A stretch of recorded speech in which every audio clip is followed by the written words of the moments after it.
Sometimes in our lives, we all have pain, we all have sorrow, but if we are wise, we know that there's always tomorrow. Lean on me when you're not strong, and I'll be a friend. I'll help you carry on, for it won't be long till I'm gonna need somebody to lean on. I'm impressed. Thank you. I'm impressed, man. Well done. Thank you. Thank you very much, Dan, for opening up the show like that. That was great, man. Oh, thank you. Thank you. I'm glad that we pressed it and we recorded it, and now we can actually sell it. You going to sign it all off? Absolutely. Sure. Why not?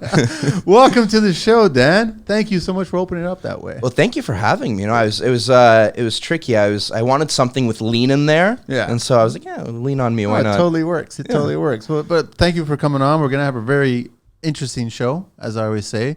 We're going to talk about law. We're going to talk about construction law. We're going to talk about liens. We're going to talk about all kinds of stuff. This is something that I get messages about this all the time. I've been through processes. I've been through all kinds of crap. I think if you're in construction, at some point, you're going to have a conversation with a person like yourself. Absolutely. You're going to have to lean on me. It's just part of the process. Let me give out the deets here. Just let everybody know who we're talking to. Dan Fridmar, Fridmar Professional Corporation, and its website is fridmar.com.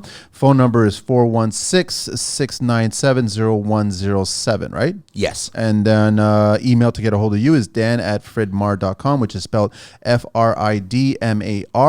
And you can find him on Facebook and on LinkedIn under his name, Dan Fridmar. So a few shout outs to begin with. I'm wearing Brother Bears. Yep. T-shirt. Great guys. Their show's going to drop soon. Everyone's going to see it. We had a blast talking to them about paint and all kinds of stuff. It's just... I like every aspect of construction. I'll talk to anybody that's in construction and what they do and how they do it. And I respect the passion that's associated with everybody that does their work, right? So I want to do a little quick shout out to, sorry, I got to pull this up, Zach.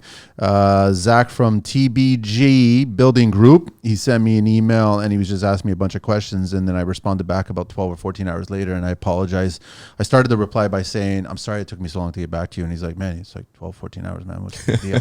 And I'm like, I try to get back as fast as possible. And then he was started to do tests last night. He was like, let's test this to see how long this is going to take you to reply. You know what? Honestly, like at least in my profession too, I found that that's been one of the big things that's evolved during COVID. Like think pre-COVID, right? Like you send an email, yeah, I'll get back to you in 2 days or 3. Now, I haven't heard from you in an hour. Are you okay? Yeah, are you alive? What's going on? What's going on? I know. So he was just reaching out. He was just complimenting. Just wanted to send you an email. Thanks for all the insight and the truth unleashed on the podcast. I've been listening for a while. I honestly can't say I've found an episode that I don't enjoy. There's a few that I'm not crazy about, but it's all right. So much knowledge and insight from the guys that are on the industry, which I totally respect. That's why I have them on the show. It's great to hear from people just as passionate about what they do as he is.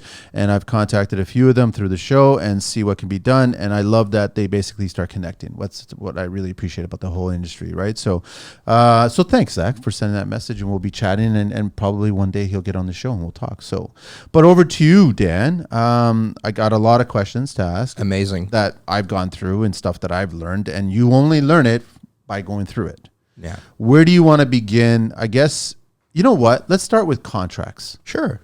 Because everybody's always intimidated about, I guess a lot of construction personnel, tradespeople, they feel the thicker the contract, the better that is. That's not always the case, right? Not at all. And you know what? I think that's a good place to start, especially because when you think of the industry, I think, forget even talking about contracts, right? Like, let's talk about the culture, right? Yes. Let's talk about people in the culture, right? Depending on their age groups and depending on when they've entered into it, right? There are people who I work with everyone on the spectrum here, right? So people who are a little newer in the industry, I find that they're more cautious, right? They've heard of the tales, they heard of, you got to make sure everything's papered, you got to make sure that if something's said, it's put in writing. And then you have people who are, from the, as I call it, the golden days of construction, right? Where it's like, no, we shook hands on this. Yeah. I told you how much this is going to cost. I told you what I'm going to build. I built it. You're going to pay me this amount, right? And to some extent, that's easier. And I'm also fortunate in that I service everyone in Ontario. So I have clients up in Huntsville. I have clients in Chatham. I have clients in Goderich. So you name it. I've probably done something around there. And I find that people, especially like up north, they're a lot more relaxed, right? Like one client, he's been doing this for 45 years. He does flooring, and he knows everyone in the area that he's in, right?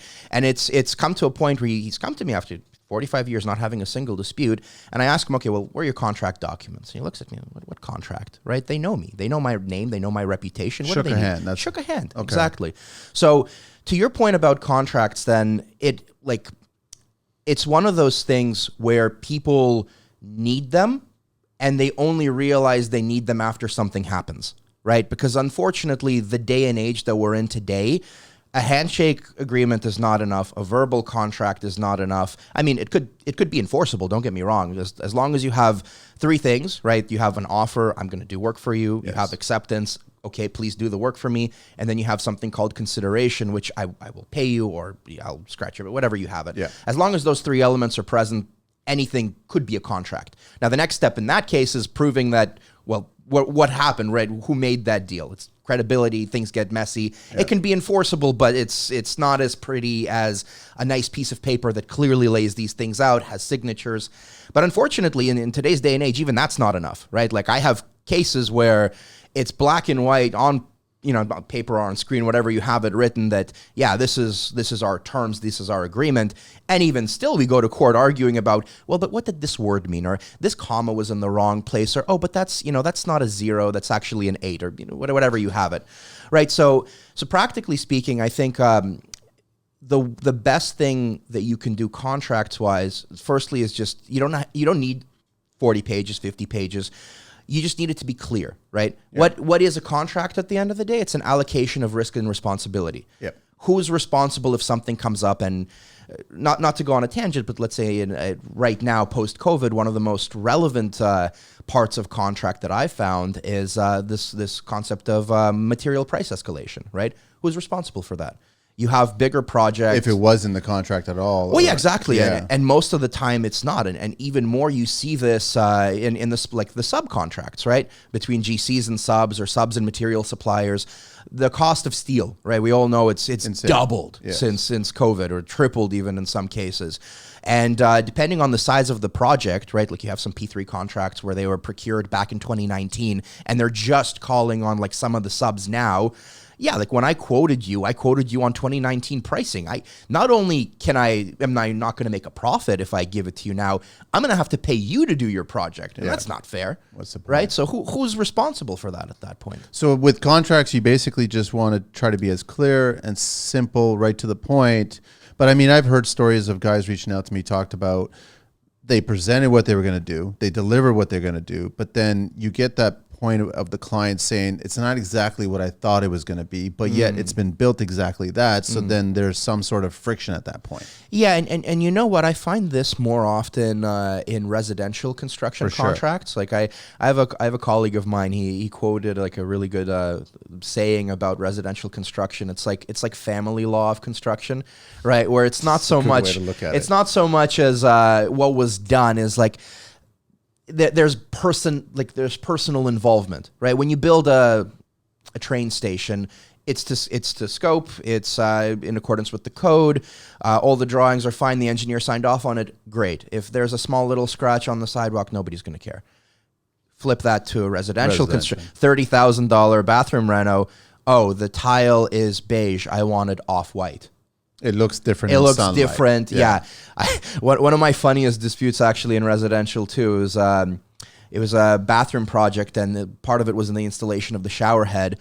And in the material selection stage, the shower head was just a regular picture. It was midair. It wasn't connected to anything. But they used that picture to say, well, based on the photo, it looks like it should be much higher than you actually installed it.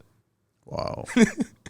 I've heard stories about how is this becoming human nature where you'll have disputes or disagreements over such small amounts, over such small things. Yeah, and you know what? Part of my job too, especially when it comes to residential, like I'd say, like I have a fair, like maybe 60-40 residential commercial type like projects. When it comes to residential, the first piece of advice I give to my clients is, look, like you're legally right. 100%. You're in the right here. The contract is clear. The code is clear. The industry standards are clear. Whether it's Terry-on performance or whatever you have it, you're in the right. But this dispute is worth about $20,000. You're going to spend about $30,000 on me to get to trial. Is this worth it? And then that's where the other question is. It's like I've in my early days of construction, I always noticed there was more tradespeople that were quick to jump the legal gun than clients. Towards my more experienced years of construction, it was clients that were quick to jump the legal route. Like, I'm going to sue you. I'm going to sue you. I'm going to sue you.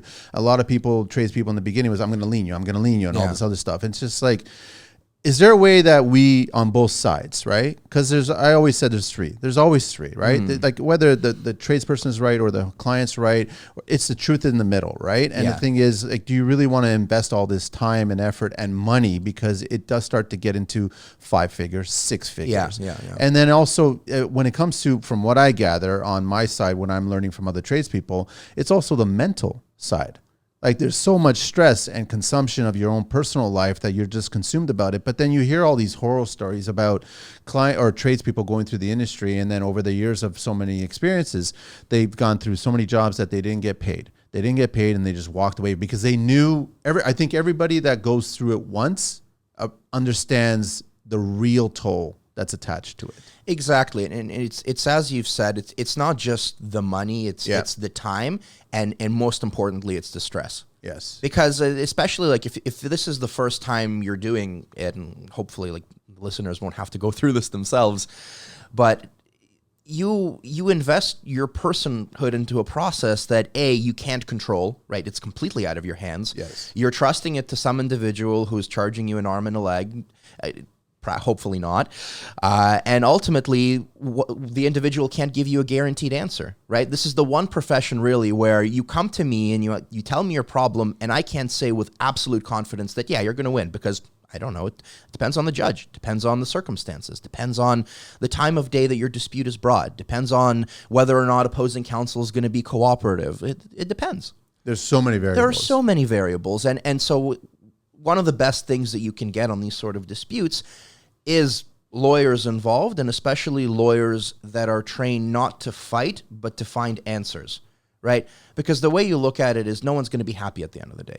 No, you're negotiating, as you said, not just money, but you're negotiating the time that this is going to take, the thought process you're going to have in it. For some people, especially when they start going through the bigger disputes and going through things like examinations and putting together materials and attending court, that's time you're investing in this process that you're not investing on getting more work or doing more projects or earning more money, right?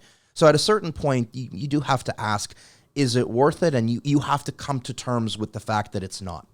And you get a lot of tradespeople that bow out. They're tapped out, and I usually, what I hear and what I see, as soon as they start tickling $100,000 in legal fees and then years of going through this process, they just say, well, how much longer is this going to take? Yeah. And that, again, speaking to someone like yourself, that's still up in the air. We don't know how much longer it's going to take. Yeah, exactly. And you know what? One of the things other that I see is you have, to your point about there always being three, very often in these disputes on both sides, you don't have enough empathy.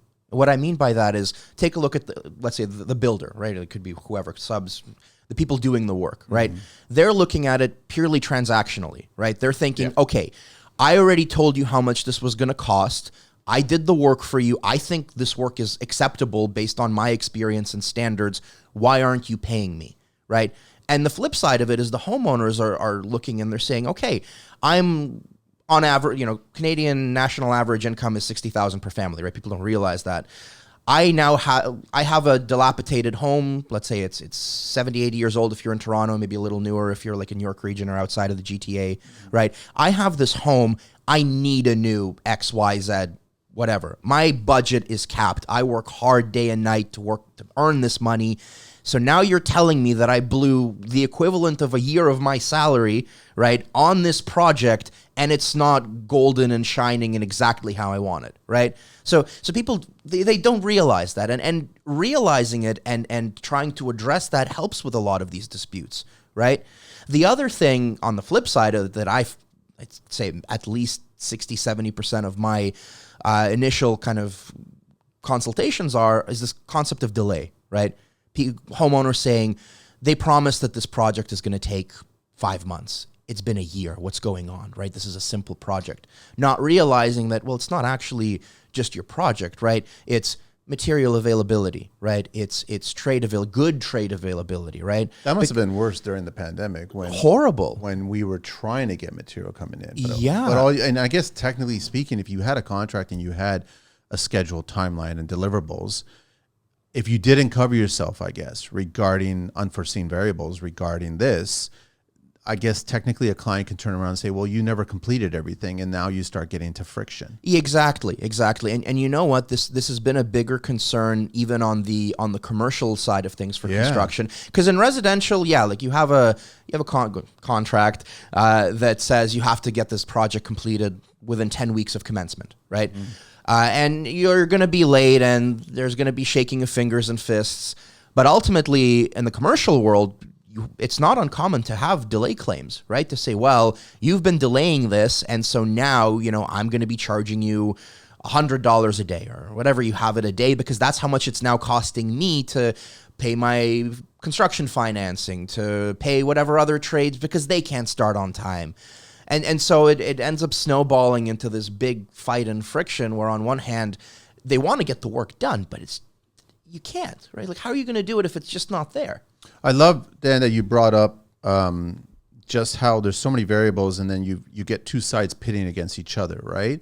And from my experience being in the industry and speaking to so many people in the industry, tradespeople in general, I'm speaking more on the residential side, they want to problem solve. Mm-hmm. They don't want to walk away and not do the project. They actually want to complete it. Every tradesperson I know, including myself, we want to get to the finish line because we started it and we're excited about it. We're passionate about it. And same with the crews that we work with. So we want to get to the completion. And the problem is that when you start getting into this friction where clients start saying, well, you're overcharging me, or things got too delayed, or things are getting too expensive. But the thing is that, there's a bunch of things that happen that kind of escalate to that point where clients start changing their mind. Now we start involving change orders. We start involving they're choosing more expensive material. I've seen personally clients change appliances the day before it's supposed to get installed when things have been rough design, fit, suited for specific appliances. So all of a sudden now you got to factor that in and work with it. And I'm just thinking, why can't we just mediate? Like, I've had situations where in a contract, once things start going negatively, mediation is the first hurdle. Yeah.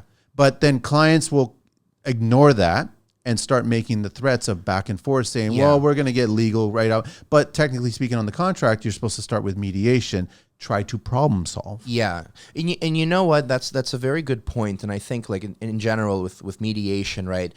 In order to properly mediate, you need two things. One, you need to have a common goal, right? You need to both agree in the process or believe in the process or have you. And it doesn't have to be formal or anything. You want to problem solve it, right? You have to want to problem solve it.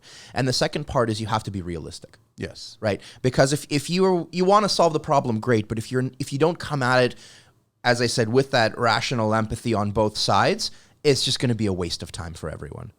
And that's unfortunately how it happens, right? You have parties that they have a dispute.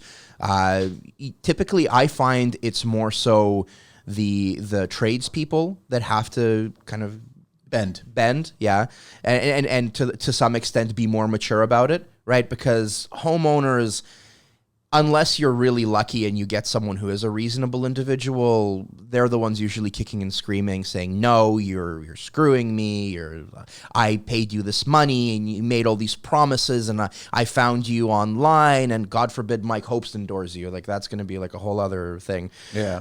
And you promised me all these things and now you haven't given it to me. It's all or nothing, right? It's hard to get them to sit down and rationally explain, look, like, let's talk this out. Let's not not go the legal route. And the other thing, to your point, you're absolutely right. Tradespeople want to finish, not only because they want to get paid, but it's their reputation, right? And those, like, yeah, you have the Mickey Mouse contractor every now and then where they come in and they do the job just because they heard that construction is the new big thing, and they make an ad on Kijiji, and then they realize, oh shit, construction's actually really hard, and then they kind of bail halfway through. But for the most part, the brother bears of this world, they care about their work, right? Like they stand by a brand, they spend a lot of time and effort building that brand, they want to see it through. And that's where we find the other biggest issue, at least in residential construction, is that homeowners take the perspective of, you've burned me. I trusted you. You told me you were going to do this, and now you didn't. I don't want to see you ever again. And fortunately, on my end, the law is very clear that you can't do that. You have to give them a reasonable opportunity, right? And what is reasonable opportunity? Depends. Well, that's where the mediation, where a contractor wants to discuss things, wants to solve things. And that kind of brings up to my next point, where it's like, in construction, I was fascinated by this. There's administrative lawsuits. So you purposely get clients on one side who just want to continuously fight you administratively, so paper-wise, and just keep on pushing you down because they have more money, more equity, and they know that a contractor doesn't. So, paper-wise, you keep pushing the tradesperson to the point where, and I've seen this, they'll go bankrupt. They'll just fold up. And then all of a sudden you've basically destroyed their livelihood. And what I'm really upset about is that you not only have destroyed their livelihood, you've destroyed their passion. They're not interested in working for another client as a result of this. And I've seen tradespeople leave the industry because of that one incident. It takes a different kind of tradesperson to stay in there and keep on going and then have another incident. You know what? You're absolutely right. And in fact, the Ontario government was mindful of that, and that's why back in 2017 they made this change by introducing this prompt payment regime and also introducing interim adjudication. So I don't know to what extent you know about these, or if you've heard of them before. Okay, so a little bit of a background. So in 2016 initially, there was a mandate put out by the Ontario government saying, you know what, enough is enough. There are backlogs on all of these projects. There's these disputes about minor issues. The courts are swamped. It takes 2-3 years to get things sorted out, and by that point the project's halted and it's not benefiting anyone, right? Because at the end of the day, people don't realize this, but our industry is arguably the most important in Canada, period, right? If people aren't doing construction, there's literally no growth in progress. Nothing. And especially on all levels of construction. On all levels, and people don't realize the stakeholders involved too, right? Like take a look at the Eglinton LRT project, right? How many people were affected by that? Yes. Take a look at what's happening with 401 and 427 right now, right? So and yeah, like there's the big dispute is between builder and let's say Infrastructure Ontario, but realistically speaking, everyone is affected, right? Yes. And so 2016, the Ontario government said, you know what, that's it. Enough is enough. We need something faster. We need to have proper flow of payment, and also we need to make sure that if there are disputes, they can be dealt with within 40 days. No more 2 years, no more 3 years. We got to get these projects back on the rails. But it goes back to your point about clients saying that you burned me. Yeah. Now I'm the villain. I'm going to come after you now, but in my eyes, you're the villain. Exactly. So I'm going to come after you, period, right? So exactly. And so what the whole point of this was is that now, in theory, and I say in theory because this has just started. They introduced they introduced these laws. The way they work is that they only really affect projects that are entered into or procured after 2019, October 1st, 2019. So what I mean by that is, let's say, let's work something smaller, right? Let's say you're building a ramp on a community center, hypothetically speaking. So this project, if it's tendered after October 1st, 2019, the new rules apply. Okay. That means, if let's say there's a flow issue of payments, there is a mandate of getting paid within a certain amount of time. And B, if there is any disputes about the scope of work, the meaning of specific drawings, whether or not payment was owed, all sorts of things, you now can use interim adjudication, which is a very fast-tracked process. Like from start to finish, it takes about 45 days. Wow. And it's very fast-paced. How does it work out? So here's how it works. It starts by something called a notice of adjudication. So there's the government appointed a what are they called? I think it's called the appointing entity, whatever the So actual. who's applying for this? The tradesperson? Anyone on either side? Anyone. It could be anyone involved in the project that has a dispute. There's a list of qualifications. Let's say one of the issues is non-payment, right? Okay. So let's say you're a subcontractor and the general contractor is not paying you. So you send in a notice of adjudication. You go to the appointing entity, which is called ODAC or ODACC. I can't remember what it's. I think Ontario Dispute Adjudication Construction, so whatever the two C's stand for. Yeah. So you go to this ODAC. You get them to file the adjudication. You then have to personally serve it onto the other side, saying, "Hey, we're adjudicating. I have this issue. Here's my issue." You as the general contractor now have no choice but to respond within, I think it's 7 days. So you respond, there's a roster of adjudicators that they have, which is a mix of engineers, construction experts, lawyers, you have it. Former judges are on this roster. And your response is what? Your defense or your your position. Yeah, exactly. Okay. It's a very brief explanation at that point, and usually you at that stage you either agree or disagree to an adjudicator. If, let's say, I want person X to be my adjudicator when I'm doing this notice of adjudication, and you say no, person X has nothing to do, they have no experience, I want person Y. At that point, ODAC will step in and they'll just randomly pick someone. Okay. And I don't know what their criteria is when they pick. Like, I've done about 6 of these so far, because as I said, it's relatively new. And they review both sides. They review both sides, and then they pick someone. And in each of the 6 cases, it hasn't really made sense why they picked the person that they picked, but it is what it is. Okay. So anyway, I respond, we pick an adjudicator. The adjudicator then steps in, and they have the power to choose their own process. So in theory, the whole purpose of that is they now see the dispute, and as you said, they look at what needs to be mediated, and they can decide how to do it, right? Like what would make more sense, whether they want to keep the traditional route of, you give me your position, then that person has a chance to respond, and you have a final right of reply, and then I'll make a decision. And they have set processes for smaller disputes, and they can make custom processes for bigger disputes. Listen up, guys. If you love top-line products and are interested in a dealer opportunity, you're going to want to hear this. I recently installed a Box Gobbler wall insert from MB Sentinel on the garage wall adjacent to my front porch to make a secure locker for my package deliveries. Let me tell you, the user experience is pure freedom. I can now make returns right from my home, and I don't even have to be there. Even knowing what it was supposed to do from the get-go, it still made me smile when I experienced my first delivery. If you want to see the scope of work the install requires, you can find the video on my socials. So check them out, mbsentinel.com, or call them directly for dealer details at 1-800-910-4251. And again, that's 1-800-910-4251.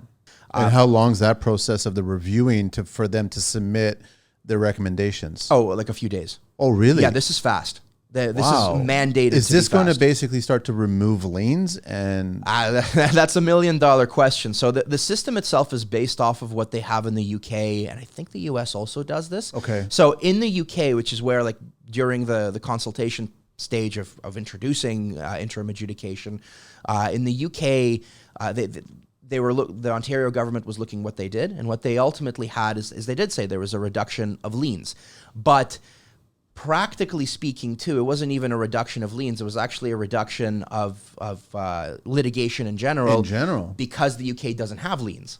So we're the first real regime that has both a lien regime present and this new interim adjudication. And I can tell you from personal experience, I don't think it's prevented liens, because it's almost like our culture, right? I have a problem. I'm owed a decent amount of money. I'm just slapping a lien on there. Right. And then, we can adjudicate. And if we resolve it, great. And if not, then, I still have my lien process. The other issue, too, is it's called interim adjudication, which means it's not final and binding. So if one side doesn't agree with it, then screw you're that. still going down. I'm just still leaning. I can still lean, and I can still start a legal process. I can still do exactly. And the thing, though, is you still have to comply with the interim order unless you get you go to the court and you say, please pause while we litigate this. Practically speaking, too, it's because, as you can imagine, within 45 days, there's not really a lot of evidence you can get out. Yes. So one of the criticisms of this interim adjudication is that there's no real avenue of putting in, like, evidence, credibility. It's just verbal argument. It's verbal argument with, and depending if you're in one of these preset processes, the adjudicator will only let you put in the invoices in the contract. So no emails, no pictures, like, it's really in their discretion. So obviously, if you have nothing before them, there's a chance that they're probably going to get it wrong. And do you like this, Dan? Do you like? I hate it. You hate it. So I actually kind of shameless plug on my website. I have a blog that I put out like once every month or so, and one of my recent blogs was it was called the interim adjudication, the new Wild West of law, because that's exactly what it is. Because you can see what it can become. Oh, 100%. Not only that, and the issue too is that it's a preset fee, so it's like a flat fee that the adjudicator charges. Okay. And so when this process first started, you had all of these great legal minds that understand the minutia of the legal element of it, right? Which ultimately you're arguing, right? That wanted to be a part of it, but then when ODAC came in and said, no, we're doing flat fees, a lot of them got turned away because, well, yeah, there's a certain novelty in being an adjudicator, but at the end of the day, if it's costing me money, why would I do this, right? Yeah. So a big part of the current adjudicators are individuals who aren't legally trained. And in my experience, though, the adjudications I've had, a lot of it really hinged on that legal argument. And so unless you have, a mind that is capable of understanding and comprehending, and not to say that people can't, right? Like what we do isn't overly complicated, but ultimately, like you have to understand that there is case law and appreciate that case law. And if you don't apply it, then it creates problems. Yeah. So that's one of my personal biggest criticisms is I've had cases where if this went to court, if this went before a judge, it'd be open and shut. But then it went before an adjudicator and he missed everything. And the worst thing too is, at least the ones I've been involved with, they haven't been big disputes. So I've had, and similar to any legal proceeding, once it's commenced, you have to participate, right? So the one I'm referring to was, it was a subcontractor adjudicating with one of my contractor clients. He had a ton of deficiencies. He was one of their, trades on multiple projects. He screwed up on one project. They didn't pay him, so he abandoned all the other projects. That caused delays, increase, you name it. He wasn't paid $6,000. As a result of him not being paid $6,000, my client ultimately had to shoulder the better part of $30,000. Wow. Because we had to bring in more people and we had to pay the customers delay cost, whatever you name it.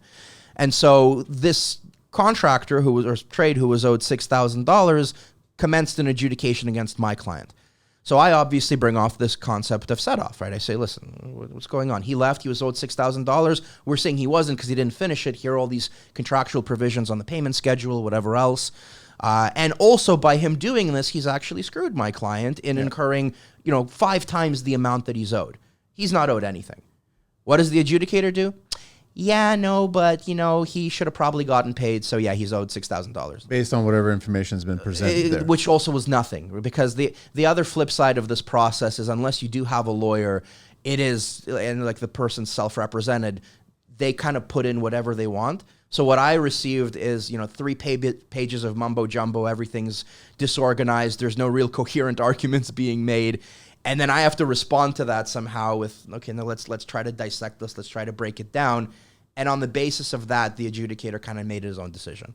So that's the real criticism. I could see this actually not being very beneficial to either side. And it's not really solving.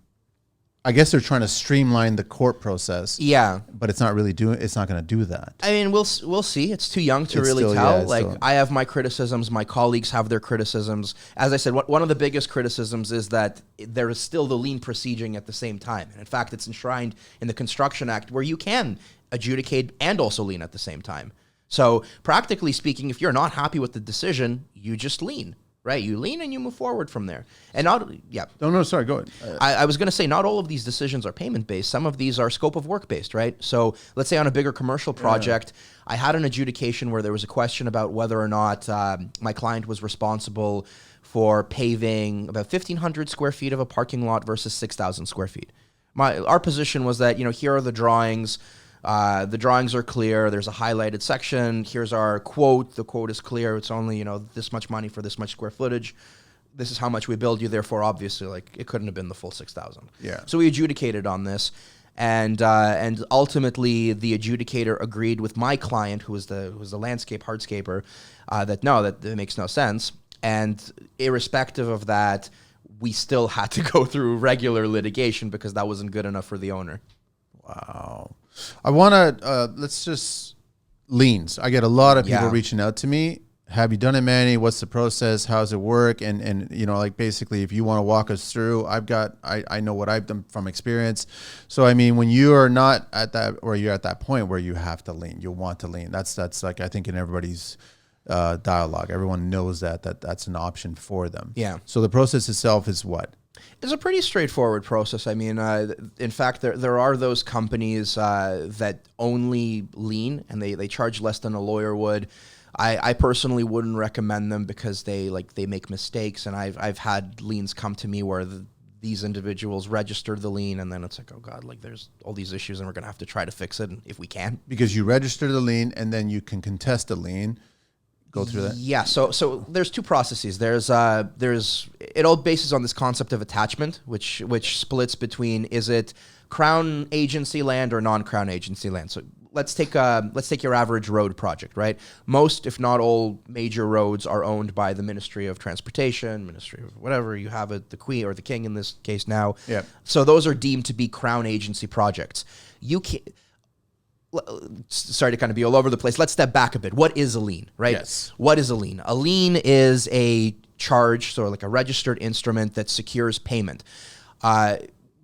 Aside from it being that, when thinking about a lien, you have to think about what is the ultimate remedy of a lien, which is a sale of the land. Yes. So if and this happens very rarely, because 9 times out of 10, by the time if you get a lien judgment, they're just going to pay. They're not going to want you to sell the land.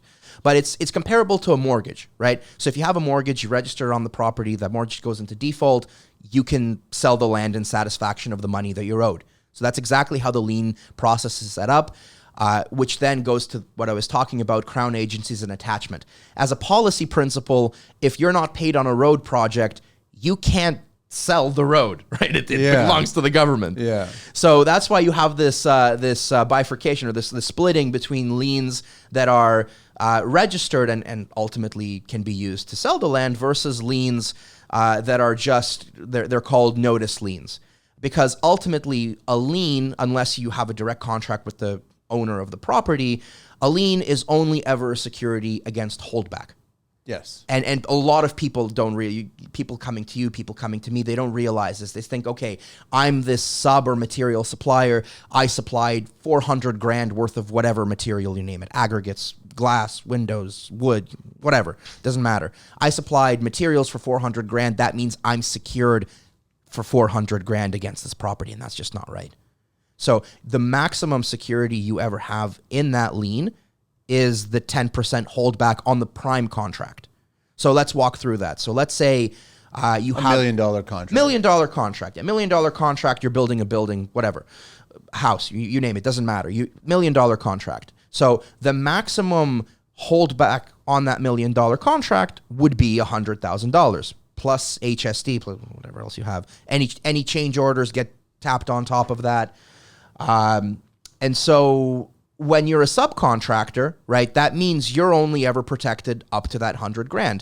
But it's not you're protected, it's everyone in your class. Every single subcontractor on that project is protected up to $1 million or to $100,000. That's where you're capping out. That's where you're capping out. And the logic behind that is that, you know, payment flows down. And in theory, if you're a material supplier, then there's holdback obligation from the owner, but then there's also holdback from the GC, from the sub in between you and the GC, right? So that's where that logic comes in. And as I'm sure you've heard, the perfect way of looking at any construction project is the pyramid, right? Yes. So that's really how it is that the trickle down effect is that when you have this lien, everyone on the bottom level of the pyramid needs to get paid out first from that holdback, and then if there's anything left, it goes so on and so forth. Yeah. Yeah. Then what if, and I've seen this, you get smart enough clients that own properties, but they don't own 100% of that property. So let's say, for argument's sake, they own 1% of that property. Mm-hmm. Now you put a lien on that property, but you can only put 1% worth on that property? So that's an interesting question, and it becomes even more problematic, not where there's 1%, but where there's leasehold liens, right? So let's say the space we're in right now, right? Like, I would be correct to assume that you don't own this space. Of right? course. That's but right. You have this beautiful studio and somebody had to build this studio for Yes. you, right? So let's say, never going to happen, but let's say you didn't pay them, right? Okay. So if they want to lien you, well, they're shit out of luck, right? Because their lien is only effective as against your leasehold interest. Yes. So I don't know what your lease terms are, but let's say you pay whatever per month, right? And a lease in and of itself could be sold, maybe not.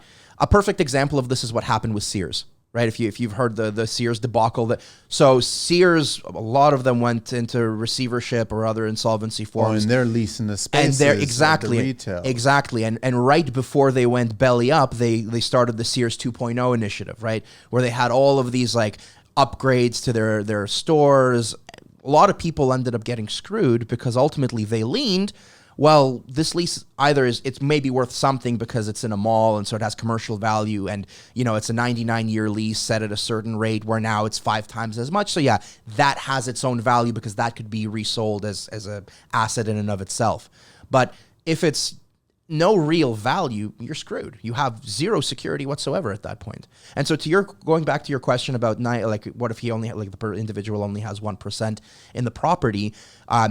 Typical lawyer answer: it depends. There are mechanisms at play where, let's say, and you see this more so not with the 1%, 99% example, but let's say I'm a homeowner and I contract with you directly, but my property is actually registered in my name or in a corporation's name. I'm the only one who has an interest in it, but very clearly, I'm not the one registered on title. Yes. And so the act has been developed in a way where they know these shenanigans, right? They understand that this is a reality and they don't want people to get screwed. So what they do is the definition of owner under Section 1, Sub 1 of the Act is that anyone for whose benefit or at whose request the project is actually procured, the work is procured for.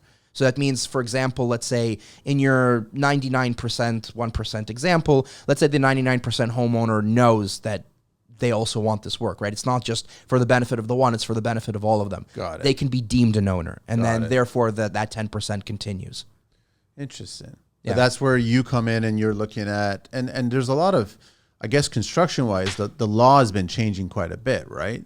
Yeah, well, yes and no. I mean, the law has the lien has been extended, right? Originally, not too long ago, it was only 45 days you had from the last day that you were there. That got extended to 60 now, I think. Yeah, yes and no. So you're right in the sense that the time to preserve has been extended across the board from 45 to 60, and then to perfect from 45 to 90. So the process of actually starting the claim and whatever else you need to do.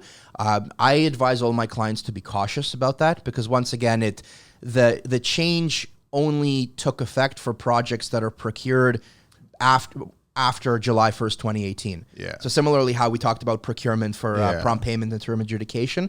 So the issue with that is that you won't really know until it's too late. And you see this very often on development projects, right, where a developer will say, well, actually, yeah, the construction only started in 2021, but we spent, we've been rezoning since 2016.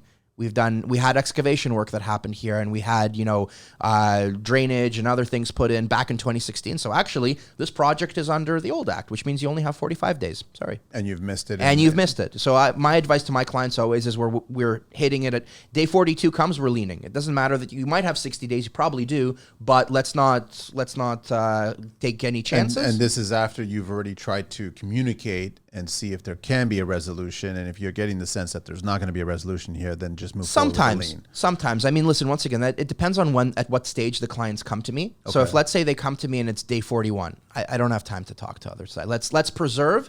It's going to cost you a fraction of what you're going to lose otherwise. So let's at least preserve the lien. You know that it's in place.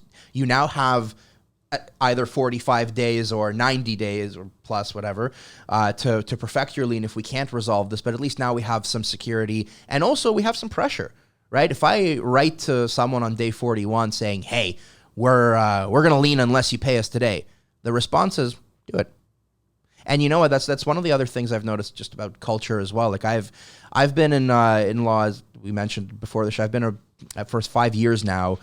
And in those 5 years, I've seen a minor transition from demand letters having power to it just being, do it, right? Where I can send someone a demand letter saying, hey, I represent so-and-so, and I understand that they did this work for you. They did all the work for you. You haven't paid them. Therefore, if you don't pay us, we're going to sue you, and you're going to be responsible for all fees, costs, damages, blah, blah, blah. Before that, it used to be scary. Like, oh, I got a letter from a lawyer. Oh my God, what am I going to do? Now, do it. I dare you. And once you do it, then we can talk. Until then, PFO. That comes with experience. Because I know a lot of these young guys that are getting into the industry, they're deathly afraid of it. They literally start to, and I was the same way in the beginning, but then once you start getting more experience about it, you start realizing, okay, sure, you start learning aspects of it, right? And then there's a lot of threats being made. And that's listen, I learned a real simple lesson when I was much younger from a friend of mine that was a boxer, right? It's like, if there is going to be a fight, they're not going to verbally express it. They're going to swing. Yeah. Then the fight starts. Yeah, absolutely. So it's like, if you already know the person is not going to swing and they're just going to be barking, then there's not going to be a fight. Yeah, and you know what? Even to that point, like I think it depends on culture, right? Like Yes. it depends on where you're doing construction. Obviously, like Brampton has like its own set of cultures. Woodbridge has a very different type of culture. It's different, yeah. And so you have to also know that, right? Like how will the individuals react when you make the threat, right? So for example, in Woodbridge and Brampton, and for most of York region, really, you have to take that beautiful Russian proverb, which is you hit first and then you ask. Because otherwise, as you said, they're not going to take you seriously. They won't. And that's just generally, and I want to bring up a situation because I had a contractor and he knows who he is and he listens to the show, and he reached out to me and he gave me the scenario and he was telling me about how he was owed $90K and change or whatever. Completed the job is beautiful, and the client decided to bring out the punch list of deficiencies, right? Like minor things over and over. But after he explained the story to me, I got the sense that the client ran out of money. And the client didn't want to pay this final bill because they have other payments that are of greater value. Mortgage, line of credits, things that have some substantial value if they default on these payments versus not paying a contractor, right? Yeah. So he was questioning, should I lien? And the thing is, I said, based on what you've told me, a lien is just going to piss them off even further, and then they will not pay you at all. So I spoke with him and I basically just said, just be nice, take the high road, ask for it, submit an invoice, just keep on doing that. So he started doing that, and then he decided that he was going to just be nice, take the high road, and continuously ask for invoice and pay for it. Right. Discuss payment options, do a payment plan, get to that point, right? And ultimately, he was still on the fence back and forth. Should I lien? Should I do all this other stuff back and forth? The last conversation I had with him is that they were getting to a point of sitting down and discussing paying a substantial amount of that outstanding amount, right? I haven't heard what's the latest thing, but the thing is that, he's at that point where we talked earlier that he achieved it. He finished it. He's proud of it. The guys are all proud of it. They're happy with it. They're enjoying it, but then he hasn't received all his money. Right. What are your thoughts on? Well, so listen. First and foremost, I'm gonna throw in that ye old lawyer caveat. Whatever I say is information, and not. Oh, of course, yeah, totally. Well, you should have started by that whole thing, right? No, totally, yeah, totally. But look, practically speaking, what you need to realize is once you lose your lien rights, that's it. There is no bringing them back, and in fact, there's case law where some people, they lose their lien rights and they try to be sneaky and they come back. They hammer and swing nail. A hammer. They do whatever, and then they think, oh, we were on site, so on and so forth. The other thing people need to realize, and you commented on this, it's not actually last day of site or on site if you're the contractor. So if you have a direct contract with the owner. Okay. So there are two different timelines. A lot of people don't realize this, and then they think they're out of rights, but actually they're not. So if you're a contractor, meaning you are the party that has a contract with the owner. Yes. That is the definition of contractor under the Act. So if you're a contractor, your lien actually expires one of, let's say, three major milestones. The first is the publication of a substantial performance certificate, right? That's where your 45, 60, whatever you have a days start ticking for the main lien. And then the second, let's say if it's a smaller project, there is no certificate. The way that your lien expires is if the project is completed, abandoned, or terminated. And when I say completed, the definition of completion under the Act is that it costs the lesser of 1% of the contract price or $5,000 to finish everything, including deficiencies. Oh, I didn't know that. Exactly. So let's say I'm a contractor. So your friend, it sounds like he's the contractor. And yes. So in his case, hypothetically speaking, his lien would only expire after the contract is complete, which means he went in and he went in, everything's everything. done. There's no deficiencies. Yeah. This concept of deficiencies too, that's an important flag to put there, because deficient work only applies to contractor liens. So for example, if you're a subcontractor and you have deficiencies, that's not good enough. At that point, it's only when you supplied fresh new work, that's your last day on site. So if you come back and you have deficiencies, your clock's it's already ticking. There is no reset at that point. It's only when you give new, fresh work under the scope. So going back to it benefits GCs that have a direct contract with the client to finish it reluctantly. You want to finish it, but you're finishing the job, and now you still have that period to kind of do the lien. I would say the opposite, right? If you have at least 1% of the contract value not done, then you have a little more like negotiating room and kind of all along those lines. The other thing too, once again, as I said, once a lien is done, it's done, right? Yes. That means you can't renew it. And practically speaking, especially on a private project for like a newer thing, it all goes down to trust, right? Do you trust that this person is going to pay you? And if they don't, or if you trust, but like you want to verify, right? Or they're saying, we'll pay you within 30 days, right? We don't have money now, we'll pay within 30 days. Yes. What I recommend for my clients there, and this also just depends on the, let's call it moral flexibility of it, right, and how much they kind of want to pay to get their money secured, is that if you trust that they're going to pay you within those 30 days, lien, but don't say anything. Because but you asked me how liens work, right? Yeah. A lien is a registered instrument against title, and unless someone is pointed to that instrument, chances are they won't know about it. So, for example, like I have. Oh, I thought they were made aware. No, well, you could be. There's no obligation for you to tell someone. The only time you go to someone and you say, yeah, there is a lien present, is if you want to stop payments on bigger projects, right? Because then once under Section 24, once there's a written notice of lien made, that's exactly when you have to, you give it to them because you want to make sure that payment stops flowing, that there's not more money released. But in the case of your friend, right, where it's a smaller project, it's 90 grand, it's with the homeowner, like you would want to trust that they're going to pay you, but in my experience, it's a little optimistic. Like, I agree with you. I've had it, and I've unfortunately had those experiences where clients come to me and they say, but he promised, or like they were friends, or they've done projects before. He promised he would pay me. I knew I was going to get paid.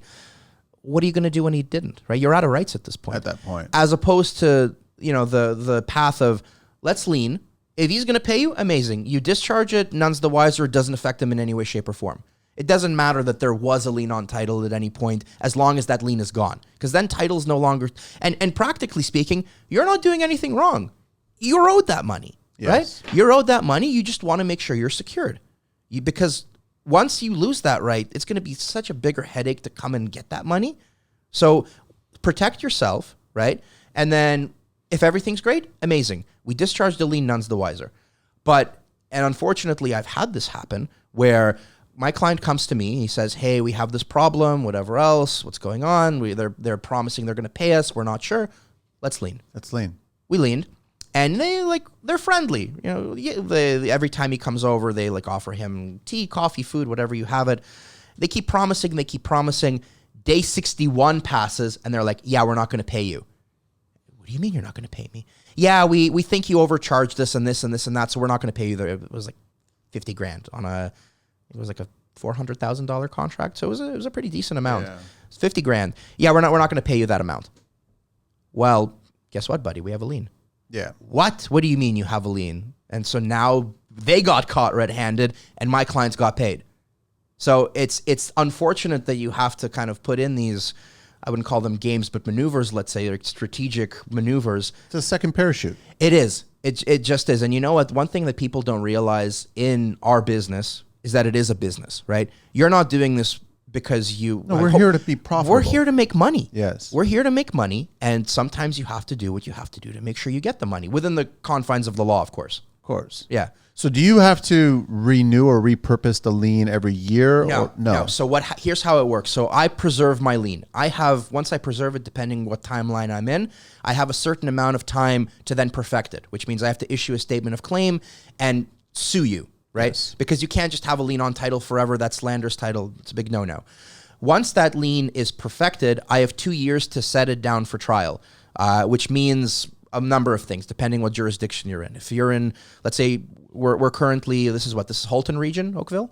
Oakville, yeah. Yeah, so we're in Halton region. So Halton region, we serve them with the statement of claim. They have a right to defend. If they defend, we then put something called the trial record down, which is just a booklet of all of the... A journal. A journal, yeah. A journal of all the pleadings to date.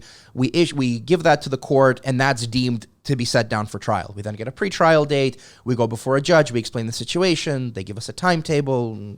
Bob's your uncle. And then you go down that path. And you go down that path, exactly. But so to your point, you can't renew a lien. You don't have to. You physically can't renew it. Once it's on, it's on. If it ever gets discharged, it's done. Yes. So that's another thing, just word to the wise that people don't realize. Every now and then, going back to this concept of negotiation, you have people who say, well, as part of our negotiation, we want to get rid of this lien entirely. Yes. And people don't realize that depending on your circumstances, unless you have... Well, actually, there really is no unless. Once that lien is gone, it's gone. So if let's say you can't repurpose it again. Never. You can't because you're way past the dates. No, even if, let's say, okay, I'll give you an example. Let's say I do a lien, right? That lien is $80,000. Okay. And we go into the negotiation. You promise to pay me. You give me some payment, and there's still a little bit of the work left. So I discharge the lien. Let's say my lien was for $100,000. You paid me $20,000, and there's another $20,000 left to do. Right. So I discharge my lien for $100,000. I do a little bit of work. I do that extra $20,000 of work. Now I'm still owed $100,000, net. Right. Yes. And you stop paying me. I can only register a lien to the maximum of $20,000. I can never lien for that $80,000 again. And that's under Section 48 of the Act. Once it's gone, it's gone. So just hang on to it. Exactly. Hang on to it, or you can have it vacated, right? Whoever has the lien registered against them, can put a lien bond, right? So you get an insurance policy that says if push comes to shove, we'll pay this out. You could put cash into court, you name it. Very simple, very fast process. So, and that's on my end when I represent contractors, whoever claimants, right? Lien people. That's what I tell them. If there's ever a question of we disagree, we don't want to, or we will pay you, but only once you finish everything. Great. Put the money into my trust account on their end. And then once it's done, I'll disperse that. That way you're still secured, right? And everything's fair and dandy. Dan, we can go on for days talking we about could. it. But it's unfortunate that, there's so much involved when it comes to construction, whether it's commercial, industrial, and residential. There's so much variables and disagreements and all kinds of stuff. And I want you to speak about new tradesperson coming into the industry. Yeah. How to prepare themselves and prepare. They finally have worked their hours. They've done, they're passionate about it. They've worked for other people. They've absorbed as much knowledge from working for different people that have mentored them really well. And now they've said to themselves, and they've had the conversation with a significant other, whatever. Yep. I'm ready to go on my own. I'm totally ready so now I got to take full responsibility. It's my business, my brand, my office, my skill, my work, all that stuff. What are the best things they can do to prepare themselves? Well, the very first thing you want to do is you want to talk to a lawyer, hint, hint, wink, wink. Yes. And I 1,000% agree with you on that. But there's a number of things, right? It's the same with any profession, not just construction, but especially in construction. I think the very first thing you want to figure out is how are you going to do it? Is it going to be is it going to be Manny personally operating as Manny Construction, or is it going to be Manny Construction Inc.? Yeah. How are you going to be a corporation? Or are you going to be an individual? And that obviously matters, right? 99.9% of the time, you absolutely should be a corporation. Yes. Because that protects your assets. Not always, right? There's breach of trust provisions in place that if you collected money and then you didn't pay that money to your subs, they are able to go after you personally and your assets personally. Yeah. It's a process, but it's possible. First thing, figure out how you want. What is that? Is contesting the? No, not contesting. It's breach of trust. So what that means is if I'm a floor person, right? I did the flooring. I have a contract with my contractor. Contractor has the contract with whatever owner. So owner paid all the money to the contractor, but they haven't paid me out. Let's say they use the money they received to fund another project. Peter Paul. Yeah, whatever you have it, exactly. Listen up, guys. If you love top-line products and are interested in a dealer opportunity, you're going to want to hear this. I recently installed a Box Gobbler wall insert from MB Sentinel on the garage wall adjacent to my front porch to make a secure locker for my package deliveries. Let me tell you, the user experience is pure freedom. I can now make returns right from my home and I don't even have to be there. Even knowing what it was supposed to do from the get-go, it still made me smile when I experienced my first delivery. If you want to see the scope of work the install requires, you can find the video on my socials. So check them out, mbsentinel.com, or call them directly for dealer details at 1-800-910-4251. And again, that's 1-800-910-4251. If I, as the subcontractor, haven't gotten paid, I can now pursue the company, being the contractor, and any directors, Personal officers, anyone really in charge of the money. And so what you see very often, like when you have these breach of trust claims, is like you're going to name everyone under the sun. You served me coffee, you're also in my lawsuit now. And I've heard of that. Yeah. Yeah. And I mean, listen, a bit of it more is strategic than anything else, right? It's the idea of, the more people you add, the more pressure you create. But, Yes. So that's one of the first things you want to consider, going back to your point of like, what should you do? Like when you're new starting kid out, and they're intimidated. new kid. Yeah. Figure out what you're going to do. Best case scenario, do a corporation, right? And, but be mindful that there could still be some liability you personally have. So that's the first step. The second step is who are you going to be? What market are you going to be? Are you going to be someone who focuses more on, quantity of work over quality? Are you going to be someone who has your own, people, your own labor force? Are you going to be subbing everything out? Are you going to be doing residential, commercial? Are you going to be doing finishing work, foundational work? Who are you? And also, what part of the industry do you want to work with, right? Do you want to work on governmental projects? Do you want to work on private projects? Do you want to work off of Kijiji? Do you want to be a part of all of these organizations, right? So the first thing is decide what your market is, right? What exactly are you offering? One of the best things that I've seen from speaking to older contractors that have been in the big game a lot longer than I have was, I guess, insulating them or separating them, where they're working directly with the client as basically a building consultant, and then the clients are paying all the sub-trades directly. Yeah, and definitely. And I mean, like you could, in our line of work, we call that construction management with no risk. Not everyone agrees to that. In fact, I think depending on where you are, you would like the homeowners or owners in general would want to have more of a turnkey approach, right? Where I'm going to give you money, I'm going to tell you what I want you to do, and then you're going to deal with it. You're going to take the rest of that risk. Yeah.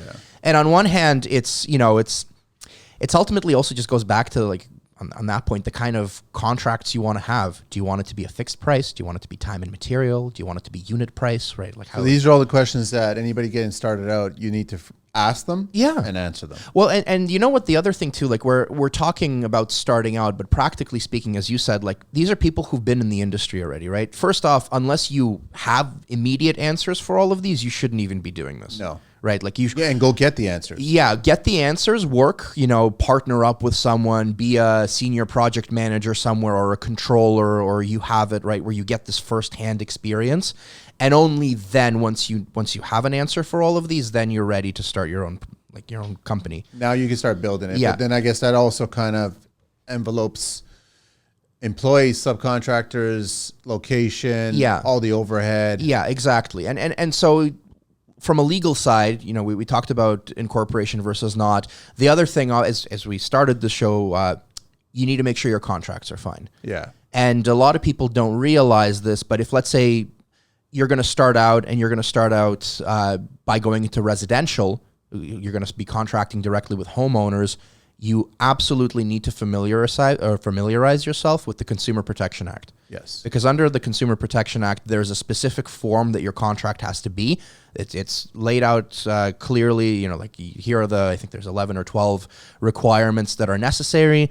And then there's an extra paragraph you have to have in there if you're signing it on the spot with them, or if you're signing it virtually. So you absolutely need a contract. And it can't just be a one-pager with a quote. You need to have things in there. They need to familiarize themselves with this concept of holdback, right? Yeah. Because holdback, by and large, is something we all know in the commercial side of things, but in residential, some trade personnel may know about holdback but not say anything to the homeowners. And there's been recent case law where that's been deemed to be bad faith, where you know that this is the law. You know that you're supposed to be taking a 10% haircut off of every payment, but you don't say anything to the homeowner. Yeah. And so then the homeowner pays you in full. They ultimately get screwed because you didn't pay your guys. Now someone's suing them.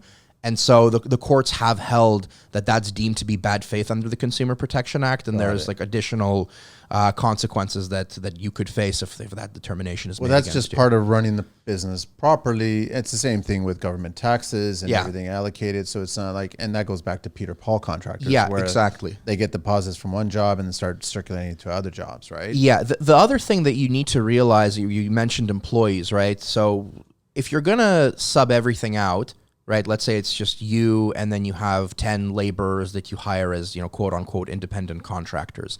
So under the Employment Standards Act, if they're let's say you have them as independent contractors, you're saying no, they're not employees. If they're only working for you, or they're working 90% of the time only for you, they are deemed an employee. They're an employee at that. They're an employee. Yeah, and well, so people don't know this because construction is one of the few industries where the act explicitly says if you're a construction personnel, you are an employee. You have access to the various benefits, to like WMIS, to the Work Safety Board, like WSIB. You have access to all of that, and so that's one of the things you need to realize yourself, right? Like, if I'm trying to be sneaky and I'm thinking that I'm going to cut costs by hiring them as an independent contractor, maybe it's not actually going to be as much as I'm planning here. So definitely, like, because a lot of people they balance, they choose either or. Yeah, exactly. And the other part to that too is it's all about being prepared. Right, it's being prepared so that when things, shit hits the fan, you're ready, right? You know what your exposure is. You're not caught off guard. You have whatever reserve fund to deal with those sorts of issues if you do. And it's a good idea to have something like that. And that brings me to my next point, is that as you're building this business, what does someone do when they start getting, either they're caught off guard or they're kind of smelling that this might get to litigation? Yeah, well, definitely. Listen, first things first, shit will happen. Yes. You just have to accept that. You will, not just construction, any industry, even my industry. Like, shit will happen at some point. Sometimes someone's not going to pay you, and either you're going to have to fight it or eat it, or a mix of both, right? Where you're going to take a little bit of a cut, but at least now you'll learn what to do for the next time. For me, especially when you're starting out, I've noticed this with at least like 10 to 20 of my clients. You fall into the trap of big projects. Here's what I mean by that. And I'm sure. Exactly. But let's say for those listeners who haven't experienced this yet or haven't realized this on their own end, you may be working for Tridel, Ellis Don, PCL, Bird, whatever now, and you may be doing a great job, but you're forgetting that those companies, A, have massive infrastructure, and B, like, they have contingencies to deal if things go wrong.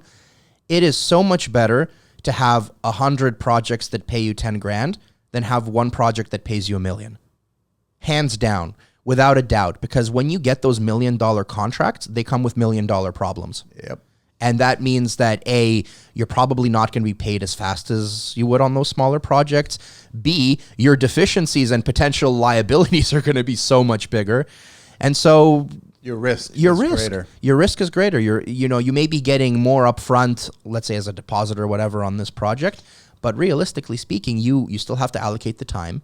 And especially, we talked about delays earlier and on. If there's another trade that's delaying you and you can't start another project because you're technically committed to this one and you have to wait until the GC gives you the green light that it's your turn, guess what? You can't commit yourself to other projects, because if you do and then they call on you, oh, well, boy, you just wait for those delay claims being made against you. It's ego. You get the younger trades. They want to show off. Yeah. I started here. Yeah. And now I'm handling $1 million project 2 years into the game. Yeah. I personally think it's too soon. I think you need to be working with somebody that's handled those kinds of scale of jobs. Yeah. And then learn from the pitfalls that are associated with Well, them. and not just that. So I had he wasn't a client. He was just someone I met through the industry at whatever, I think it was the TCL's gala that they have every year. He was a drywaller. He's been doing this for over, I think, just short of 50 years. TCL's gala? Yeah, to Toronto Construction Lawyers. Oh, TCL's TCL. Oh, well, there you go. I was like, okay. Yeah, well, maybe you guys have a gala. well, maybe we should be hanging out or something. Yeah, definitely. But so yes, it's not the TCA. TCA. Oh yeah, I was like, oh, hang on a second. Toronto Construction. Sorry, I Association. interrupted you. Okay, so drywall, yeah. Yeah, so I met this guy. He's a drywaller. He's been doing it for just short of 50 years, and we're talking. I'm trying to pitch myself. I'm like, who's your lawyer? He's like, I don't have a lawyer. What do you mean you don't have a lawyer? He's like, yeah, I've never needed a lawyer. 50 years, you've never needed a lawyer. What do you mean? How is it that What's your secret? What's your secret? And he's like, I don't take any job that's more than 30 grand. That's a good secret. I say, how do you make money? He's like, numbers, volume. We have a shit ton of clients. We do a shit ton. If there's more work that's necessary, he has other buddies that he brings on, and like all of them like separately do the thing, and he helps coordinate it for the purchaser who's looking for it. But he will never take a contract more than $30,000. Less risk. Yeah, less risk. He deals with it in volume. He's done very well for himself. I've had a chance to meet him personally, like subsequent to this. But that's just it. He's never had, and I asked him, well, like, have you ever gotten like not paid? And he's like, yeah, like maybe I've lost like $5,000 here, like 10 grand there, but still never worth going to court over. Just walk away. Just walk Lesson away. learned. Move on Yeah, to the exactly. next one. And that's another thing too. One way that you can obviously protect yourself is having a very structured and upfront heavy payment plan, right? Deposits up front, and not everyone will go for that, but then it's a matter of your own safety risk, right? I'm seeing a lot more contractors doing that. They're doing a heavier payment plan up front, not even leaving the final payment when everything's completed. They're trying to get everything all done and safe, and everybody's happy, and then it's on the contractor now to complete it. So now you have to finish it. Yeah, exactly. So that's another thing, as I said, like don't be struck by ego, to quote you. That's huge. Pick the right projects, get started with those, and then see what works with you. Don't be afraid of not going on to bigger ones. Bigger doesn't necessarily mean better, and it's not conducive of your own growth as a company, right? On the flip side, Dan, if you need to terminate a contract now, like things are just not working out, contractor has delivered everything up to date, because it's funny, like this year's been an interesting year where a lot of GCs have been reached out to take over jobs. And the first question that they ask is, are they all paid up? Has all the work been completed as per the contract? But, the client wants to terminate the contract. They want to go with somebody else. How does one handle that? Well, I usually go to my clients whenever they come to me and I say, do not touch this, get another job. And the reasoning for that is if the owner is terminating the contract, there's a reason for it, right? Sometimes it's a legitimate reason, but sometimes it just might be like, they're a difficult owner, or they're not happy about whatever. So if this person left and or was terminated, how do you know you're not going to have the same thing? And it's the same with anything, right? It's not just construct, like even with law, right? Like with me personally, I try not to go to clients who've had lawyers before, unless like I can see that there's been negligence on the lawyer side, and like I can finish, because oftentimes if there is a termination, outright termination, there may have been some level of unreasonableness on both sides. And do you really want to get in bed with that? I've done it once, Dan. I took it over, but I was so front heavy and so upfront with the client. I'm saying the only way I'm diving in this, right? And there was some friction at some points, but I covered myself after speaking with a lawyer. I just covered myself to the nines, where if it ever got to this point, I had an exit out of it, right? That I wouldn't be at fault or anything. There would be no liability on my part, and that was the number one reason why I took it on. Right? Well, the other thing too is that's really difficult to do. And even you can't warrant. You can't anything. And at that point, like, how are you going to sell a project where you say, I'm doing this for you, but I'm not warranting anything from this, right? Especially if you're coming in halfway and you're picking up someone's work, right? So that's why, like, going back to something we talked about way earlier in this podcast, that is very often an argument for trying to settle issues before they reach termination stage, because you're going to hire someone, but it's going to cost you 5 times as much to finish, because they're going to want to scrap this or scrap whatever element of it so they can continue the work. They're not going to just pick up where the last guy left off, right? But also on the flip side, what I want to also get to about the termination was, you're the contractor. You both are not seeing eye to eye with the homeowner. It's just gotten to a point. You speak to them saying, listen, let me get it to this finish. I'm going to finish it. I'm up to date. I've done my contract. Yeah. We're all in agreement, but I don't think I want to continue working with you. Right. And I'm apologizing for that, but I'm going to walk away from this. Are you fine with that? And now you want to terminate that relationship. Right. How do you handle that situation? Well, I mean, first and foremost, you definitely need to spell out what that finish line is. Yes. What it whether there's scope qualifiers or whatever else you have it. You want to make sure that there's like a final line of this is how far I'm going to get. The next thing, absolutely you need, and if you have a lawyer, great. If not, get a lawyer for this. You need a release. Yes. You need a signed release that says we're done. Yes. You acknowledge I don't owe you anything else. It's a little tricky because the law is a little gray on unforeseen damages, right? So let's say you're doing something and it only becomes an issue 10 years later. The law's a little iffy about whether or not that's enforceable, whether a release will prevent you from being responsible for like unforeseen damages. But as much as you can, you outline that to say, look, I was owed this much more money. I have waived that money. I'm not finishing this. Someone else is coming in. I cannot be responsible because now it's too remote. So 100% you need a release that clearly spells out, this is where we stopped, this is how much I did, this is how much I didn't do, this is how much I was paid, here's how I wasn't paid. Therefore, we're done. We are amicably walking away from this, and definitely get a non-disparagement clause if you can. And go from there. So Yeah, I just want to educate people and just let them all know. And it kind of brings me up to my next point where it's, have you ever come across injuries and dealing with, I mean, this is construction, so things happen, but we have, workplace safety in place. We have the WSIB in place, and I'm still trying to get them on the show, and that's going to be that's a huge Goliath of a deal. But how do we handle that? Because there's always a risk that you either have an employee or a subcontractor, the MOL shows up on site or what have you, right? Right. Well, look, Protection, I guess. Full disclosure, I don't really deal with personal injury. Like the way it works with like any lawyers is you do most stuff, and then if there's something that's a little outside of your wheelhouse, like that's where you have colleagues that help you out. Like I also don't really deal with labor disputes, like if there's ever like union or labor issues on site. Got it. But the one piece of, I guess, information I can give to everyone is just, make sure you're in compliance with, with OSHA, make sure the green book is always on hand. Don't be stupid. Yeah. Don't be stupid. And if something does happen, paper it, right? Show the first thing that anyone's going to ask you is, okay, well, what were your procedures on site that guaranteed or that were done as mitigation for anything happening, right? Is there any slip and fall issues? Are there any, loose railings? As long as you can paper your record to show that everything was done in a reasonable manner, you're already at a good starting point. And then you just let the gods of law decide. Go from there. Yeah. Exactly, right? So we're getting close to the end here, but I mean, there's still a bunch of stuff that we want to talk about. And I'm just curious about, I like the whole preparing thing, but how often, I don't know if there's rules in Canada where someone could reach out to someone like yourself, like, I guess a free consultation or anything like that, or how does that work? Yeah, well, I mean, look, it works. It works. There's no rules about it, right? There's no law that says I have to give anyone free anything, right? That would be ludicrous. But it works differently from lawyer to lawyer. For me personally, I do offer free consultation.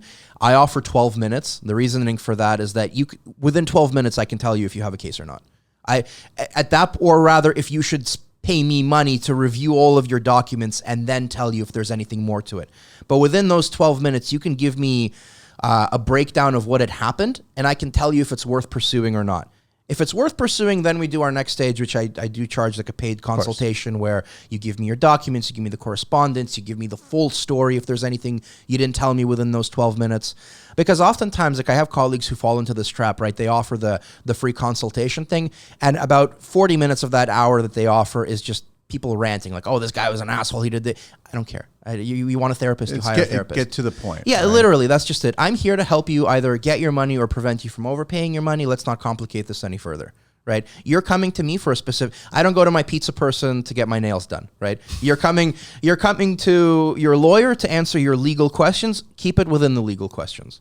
Are there plenty of situations that you'll look at it and go that it's not worth going down this legal course? Well, so here's my thing, and I covered this as well. I offer the unique experience of not just being a lawyer, but also a business person, right? Like this is my law firm is my business, right? You run a business. And so I don't just give legal advice, I give the business advice to that legal advice. So I might have a person coming to me saying, hey, I had this deficiency. They didn't caulk the bathroom properly, just for example, right? Okay, so you're looking at a potential $1,000 defect here. What's going on? Well, they want me to pay them the remainder of the contract, which is $30,000, but they didn't finish the caulking, to which I say, don't be an idiot, pay them the money, and then you could just sue them. Or like agree to some form of settlement now. Or even vice versa, right? Where I have, let's say, smaller contract clients, they come to me and they say, okay, we have a $10,000 issue here, or we have a $5,000 issue, can we lien? It's just not worth it. At that point, either I direct them to one of my paralegal colleagues who can deal with it in small claims or at least help navigate them through small claims, or I just explain to them that this is just not worth the money. It's not worth the money. It's not worth the hassle. It's not worth the time.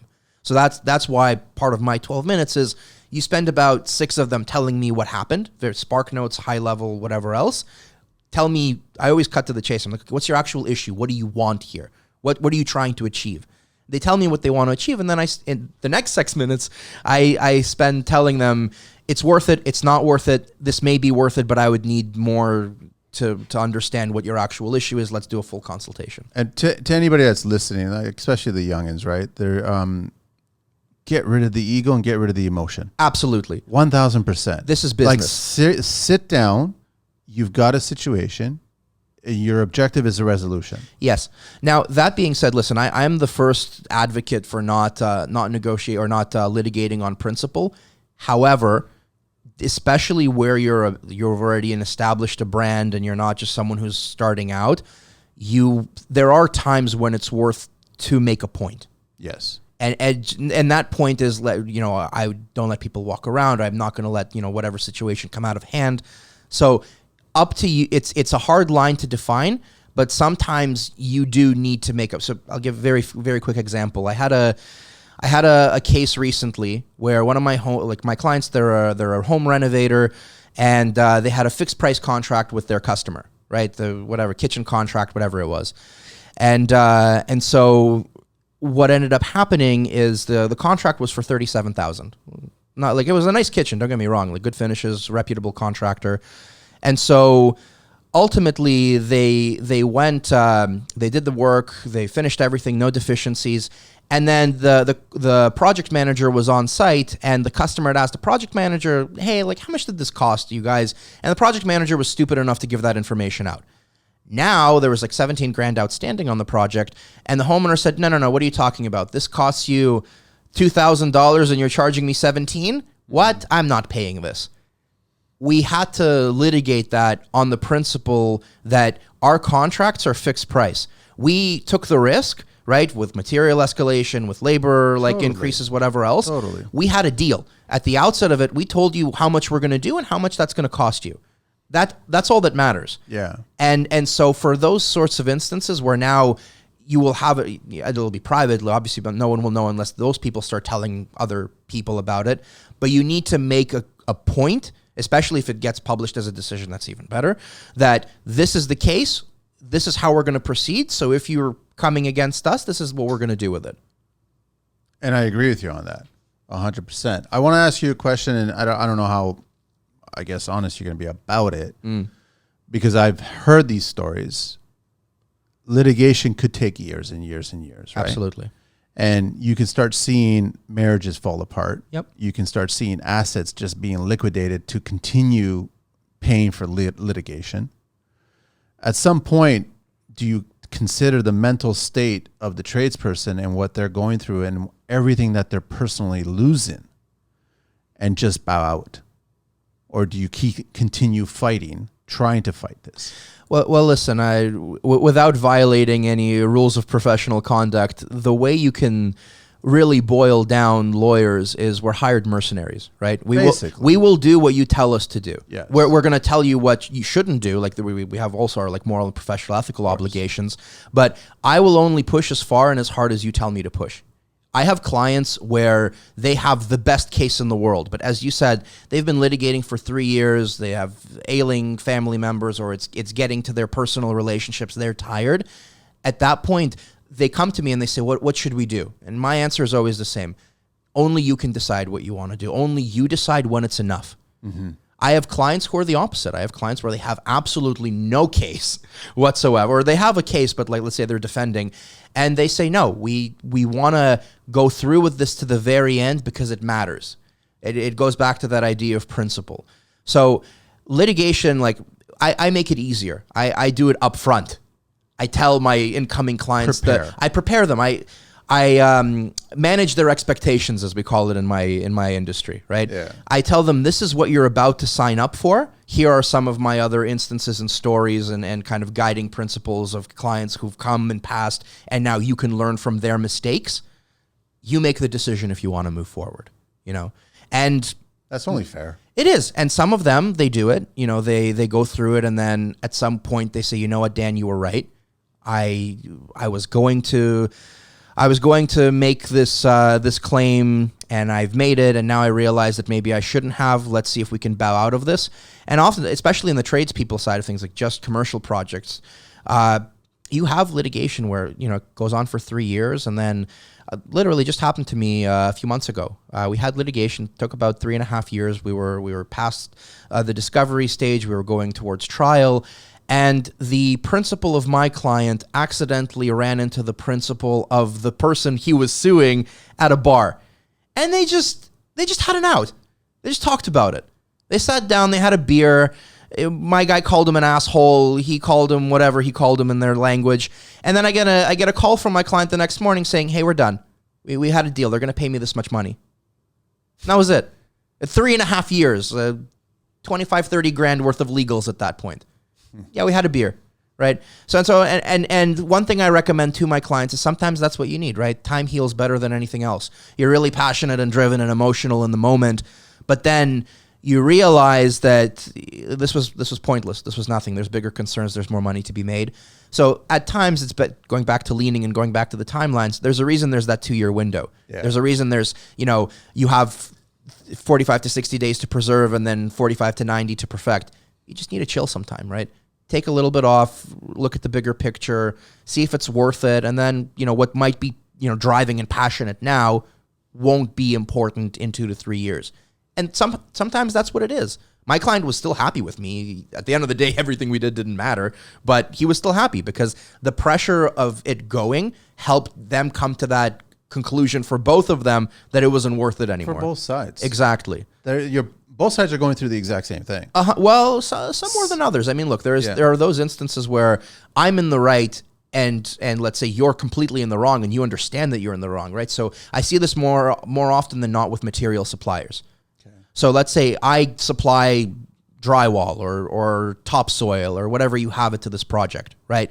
I'm owed money. I did nothing wrong. My materials are workable. They're marketable. They're good quality materials. And now you've installed them to the project. You owe me money. The response 90% of the time is, look, I just don't have the money right now. Like, you can lean, you could do whatever you want. I'm going to have to fight you because I have other projects on the go. I have other assets that I don't want to let you have. So I'm going to waste your time, right? No hard feelings. This is just a process. I'm probably going to be responsible for a bit of your costs if we go down the line. So by the time you push all the way to trial, we're going to settle.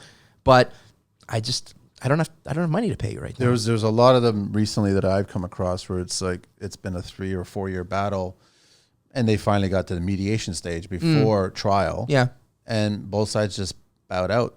Yeah. So they basically said, okay, we're going to walk away from both sides. But after easily $100,000+ of legal on both sides, right?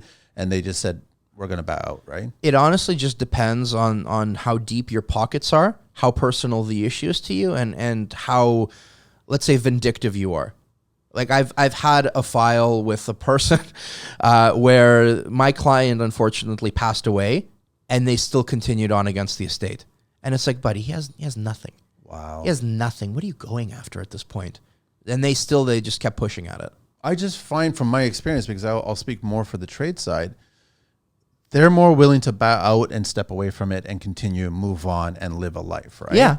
Versus clients become more vindictive and keep on pushing at that tradesperson, right? Well, yeah, it depends on the tradesperson too, True. right? Yeah. True. I'm not saying that they're all perfect, No. they're all great, whatever, but I find that that's the case that I've been hearing over and over. And it's really funny. I didn't bring this up, but the thing is, my very first, I think it was like second year of construction, and you talked about, is it even worth it? I had a friend, I didn't know anything about lawyers. I didn't know anything about this whole process. I had a client who wasn't going to pay the final bill. The final bill was $11,000. Wow. $11,000 and change on a contract. It was like, which is still a lot when you're starting out. it's a lot. It's basically, so I was like, I have to have a conversation with a lawyer now, right? So then he gave me a number. I called the lawyer up. I explained, no different. It was probably less than 12 minutes. I explained the situation. No emotion, no ego, no nothing. And the first thing out of his mouth was, walk away. It's not worth it. You're going to spend more money in small claims than that 11,000 to try to get that 11,000. And there's no guarantee that you will get the 11,000. Yeah. And that's the truth that I heard. Absolutely. And you know what? The one question I get every now and then from tradespeople, from owners, from everyone is, what would you do? And I hate that question. It's not a fair question. It's not. No. Because I, like me personally, I'm not a conflict oriented person. I will walk away just because I don't want to deal with it. It's not worth my time. It's not worth my health. But I tell my clients just that. You can't look at what other people are doing. You can listen to my wisdom and my experience and what I tell you, but then you have to make that decision. Don't get me wrong. I'd love to take your money. 100%. That's what I do. Same with us. Yeah, I'll take your money for it. But I'm as a professional, I'm going to tell you that it's worth it. It's not worth it. You're going to make the decision. Simple as that. Yeah. Dan, I appreciate this. We got to do the 12 questions. I just Absolutely. want to let everybody know, Dan, it's Fridmar, right? Fridmar, that's Fridmar, right. yeah. Fridmar Professional Corporation. Fridmar.com. You can reach him at 416-697-0107. And his email direct is dan@fridmar.com, FRIDMAR.com. And you can get him on Facebook and also on LinkedIn. We got a new set of 12 questions here, and give me 1 second. I will pull it up because I didn't print it out, so I apologize.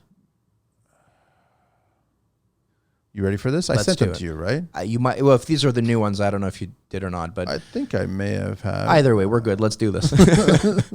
Right. We're gonna test you out on this one. Here it is. Okay. First question. What everyday sound brings you joy and comfort, Dan? Every day? Everyday sound. Ooh. So in my office, I have this old wooden clock, and I don't know where it was made, how it was made, but the chimes. I love the chimes. Every time it hits on every half hour, an hour, and it's just this majestic ringing sound that echoes through the entire office, and it's very soothing. What's your favorite beverage? Esca. Esca water, it's the sparkling water. Oh, okay, I know. Yeah. The lemon flavored one. They sell them in Costco, and I have at least like 4 to 5 cases at a time. We know carbonated water is not good for us, but whatever. It tastes good. There's a saying in my language. It's unhealthy to live. So, what's your least favorite tool? I guess it's applicable to you guys as well. Well, listen. So I'm fortunate. My dad was a mechanic in the Soviet Union. So like growing up, I did get a fair chance of doing my own construction. Dirty hands. Yeah, exactly. Yes. Of course. Least favorite tool. You know what? I'd have to. What's it called in English? It's the. Oh God. It's basically a metal sander. What do you know? It's like a long stick. I don't know what it's called in English. It's called. Sorry, it's like a long belt. Tube sander. Yeah, exactly. I know what you're talking about. It's not a tube sander. It's like a metal. Like it's Nazhovka. It's called Nazhovka in Russian, but like. Okay. Yeah. I'm gonna look it up. Sure. We've got Russian listeners. Oh, there we go. Actually, yeah. So Nazhovkas. Right. Yeah. What turns you on creatively, spiritually, and emotionally? Honestly, I like not to sound too much like a geek, but I genuinely love what I do. Like I enjoy. I enjoy hearing construction issues. Every now and then, like I have a client coming to me and they're like telling me they're all like they're stressed and they're tired, and I'm like, oh great, tell me more. This is so exciting. Oh, they did what? Oh, I like these stories. Yeah. What word or concept do you find overused or meaningless these days? Trust. I hate whenever anyone says trust me, I automatically don't trust them. What's your favorite curse word? In any language? In any language. Sure. Пиздец. It's Russian. Пиздец? Пиздец. Means? Like, I mean, directly it translates to cunt, but it's one of those things that's word like, it's in every single situation. It could be used to express joy. It could be anger. I love the old world. They just have the right curse words. Yeah. What's your favorite vehicle in the entire world? Honestly, it'd have to be the G-Wagon. It's nice and Bulletproof old or and not classic. bulletproof? I mean, it depends on the stage. Bulletproof just sounds better. It sounds more secure. From what I'm told, it's very difficult to get a hold of those. Yeah. Well, there's a lot of questions as to why you need it. Exactly, right? What do you miss from your childhood? Honestly, I was really into video games. I still am. Which one? Anything and everything. When I was a kid, I'd play things like RuneScape, MapleStory, a little bit of World of Warcraft, every Pokemon game, right? And I still do. Don't get me wrong. I still playing Zelda now. What I miss more so is the ability to just play and not have to think like, oh fuck, I should be working, or I should be doing something else, or I'll like clean today. Maybe not. Maybe you should actually be taking a moment for yourself and just enjoying it, right? Yeah. Which brings us to, in this digital age, what term or phrase resonates with the core of who you are? Say that again? In this digital age, what term or phrase resonates with the core of who you are? Honestly, I would say balance. I really I'm not really a zodiac guy. I'm told I'm a Libra. I like the scales, and it kind of does resonate with me. There's just this general idea of balance, right? Not too much of one thing or the other. Not too much pleasure, not too much pain. Just balance, right? Living it out. I agree, man. If you could master a skill outside of your own expertise, what would it be? Ooh, you know what? I've always wanted to go into wood carving. It's just very soothing. It is. And the idea that, not just wood carving, any sculpting really, the idea that you see like a block of anything and you look at it and you say, I know what this is going to be, right? I can make and then you make it and it's gorgeous and it's detailed and There's a kid on Instagram. He's a kid. He's got to be in his 20s in Italy. He does all the old school stone carving by hand. Oh God. He'll the whole video, you watch it and he's taking a block of stone and he'll shape these keystones. He'll shape these pieces. Has all the right chisels and I'm mesmerized by watching. Wow. It's amazing work. If you could have a candid conversation with a historical figure, fictional character, who would it be and what would you ask? Ooh. Anybody. Well, then you're going back to video games, eh? No. No, that's a tough one. Who would I talk to and why? You know what? Actually, and this is for our construction people out there, one of my like construction, let's say, I don't want to call it celebrity crush, but someone I'm inspired by, a construction model, is Gaudi, the engineer from Barcelona. I know you. For one thing, the man is brilliant. But for me, I was in Barcelona a few years back. I did one of the tours. It's his building La Pedrera, like the house of God. Casa Mila, House of Mila, and that has such an interesting history, both in construction and in legal, that I was fascinated by. So this building, it was requisitioned by this very prominent enriched family. They wanted just to have like a Gaudi piece, right? It was the thing to have a Gaudi building.